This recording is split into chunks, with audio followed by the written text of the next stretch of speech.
కోటి ఏకాదశి నాడు జరిగేటటువంటి క్రతువులలో ఒక భాగంగా ఉత్తరద్వార దర్శనము అని ఒకటి. ఎక్కడ ఉన్న విష్ణు క్షేత్రాన్ని అక్కడే శ్రీరంగ క్షేత్రంగా భావన చేసి రంగనాథుణ్ణి స్మరిస్తూ ఉత్తరద్వారంలోంచి వెడతారు.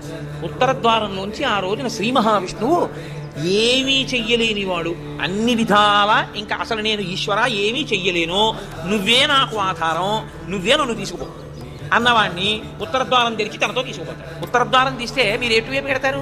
ఉత్తరానికి పెడతారు కదండి. ఉత్తరద్వారం ఎందుకు తీయడం? దక్షిణ ద్వారం తీయకూడదా, తూర్పు ద్వారం తీయకూడదా? తూర్పు మంచిది కదా, మరి ఉత్తరద్వారం ఎందుకు? మీరు యథార్థాన్ని గమనిస్తే ఉత్తరాన ఏముంటుందో తెలుసా అండి? హిమాలయాలు ఉంటాయి, ఉత్తరాన కైలాసం ఉంటుంది, ఉత్తరాన మృత్యుంజయుడు పరమేశ్వరుడు ఉంటాడు. ఉత్తర దిక్కుకి ప్రయాణం చెయ్యడం అంటే దక్షిణ దిక్కుకి ప్రయాణం ఆగిపోతుంది. దక్షిణ దిక్కుకి ఏదెడుతుందంటే శ్మశానం ఉంటుంది దక్షిణ దిక్కు. ఎన్ని కోట్ల జన్మలు ఎత్తినా ఆఖరికి శరీరం వెళ్ళిపోయేది అక్కడికి. ఎవడు ఈశ్వరుడితో పాటు ఉత్తినే ఉత్తరద్వారంలోంచి వెళ్ళడం కాదు, అసలు నిజంగా ఉత్తరద్వారంలోంచి వెళ్ళడం అంటే ఏమిటో తెలుసా అండి? ఈశ్వరుడి పల్లకి వెళ్ళి పల్లకి వెంట వీళ్ళు వెళ్ళాలి, అసలు శాస్త్రం అది.